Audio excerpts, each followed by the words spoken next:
संगीत रागी, क्या उस साइकोलॉजिकल वॉरफेयर में बीजेपी को बढ़त मिल रही है, या फिर सामने भले ही बढ़त दिखती हो, जमीन पर जो बात ये कह रहे हैं कि समीकरण उनके पक्ष में नहीं जाएगा, भले शुभेंदु अधिकारी इनके पास आ जाएं, क्योंकि वहां वोट बैंक सपोर्ट नहीं करेगा। देखिए संगीत रागी, दो तीन बातें रोहित जी। सांस्कृतिक भारतीय जनता पार्टी और संघ का सांस्कृतिक राष्ट्रवाद बंगाल के बगैर अधूरा है। बंकिम विवेकानंद, बिपिन चंद्रपाल और अरविंद घोष की भूमि से जहां से यह सांस्कृतिक राष्ट्रवाद निकला, जब तक उस जगह पर भारतीय जनता पार्टी का शासन नहीं होता है, जब तक उसकी धमक नहीं होती है, भारतीय जनता पार्टी का अभियान अधूरा रहेगा। दूसरी बात, देखिए, ये सिर्फ ये कह देने से कि ये साइकोलॉजिकल वारफेयर है, मुझे नहीं लगता है कि ये अपने आप में सच्चाई है। यदि पार्टी के आपके मास बेस के लोग यदि उखड़ करके यदि आप दूसरी पार्टी में जा रहे हैं, तो ये साइकोलॉजिकल वारफेयर का हिस्सा नहीं होता है। मैं भी राजनीति को पिछले 40 साल से देख रहा हूं, अध्ययन कर रहा हूं, पढ़ाता भी हूं, और ये मैं कह सकता हूं कि यदि कांग्रेस के एमएलए ज्वाइन करते हैं, सीपीआई के एमएलए ज्वाइन करते हैं, सीपीएम के एमएलए ज्वाइन करते हैं, यही वो चीज था जब वामपंथियों के खिलाफ जब लहर उठी थी पश्चिम बंगाल की राजनीति में, तब इसी प्रकार का भगदड़ मचा था। ये एक साइकोलॉजिकल वारफेयर नहीं है, ये एक भगदड़ है जो बताता है कि आने वाली राजनीति का संकेत किधर है, आने वाली राजनीति की दिशा कैसी है। और तीसरी एक बात, 10 सेकंड में अपनी बात खत्म करूंगा।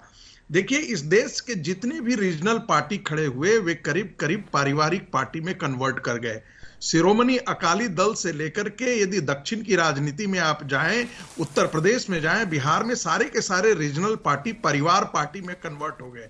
ममता बनर्जी एक रीजनल पार्टी के तौर पर कांग्रेस से टूट करके खड़ी हुई थी, और वो एक परिवार की पार्टी के रूप में कन्वर्ट करना शुरू कर चुकी थी। जब भी हम बात करते हैं तो उनके बाद कहा जाता है कि उनका उत्तराधिकारी जो होगा वो तृणमूल का कोई वरिष्ठ व्यक्ति नहीं होगा, बल्कि उनके भतीजे होंगे, वही सारे कारोबार संभाल रहे हैं। ऐसी स्थिति में इन लोगों का जो अपने खून पसीने लगाए हैं तृणमूल कांग्रेस के लिए, उनके बीच में तृणमूल से जो मोह भंग होना है वो सहज होगा। और मुझे लगता है ये नाराजगी तो बीजेपी में भी आएगी कि जो लोग खून पसीना लगा रहे हैं कैलाश विजयवर्गीय के पीछे लग के इतने वर्षों से बंगाल में जमीन बनाने के लिए, उनको भी दिख रहा होगा कि अचानक देखे तृणमूल से बाढ़ आ रही है और एक के बाद एक सारे नेता तृणमूल के आ रहे हैं, उन्हीं को तवज्जो मिलने लगेगी। नेतृत्व बीजेपी के पास बंगाल में अपना नहीं है, इस बात को स्वीकार कर रहे हैं सारे नेता। ये स्थिति तो यहां भी आएगी। देखिए रोहित जी, यदि आपको चुनना पड़ेगा, कई बार होता है कि आप बड़े दुश्मन को यदि आपको, मैंने बार बार इसीलिए कहा बड़ा दुश्मन, क्योंकि 37 साल तक बंगाल की राजनीति वामपंथी आतंकवाद के साये में जिंदा रही, और पिछले 10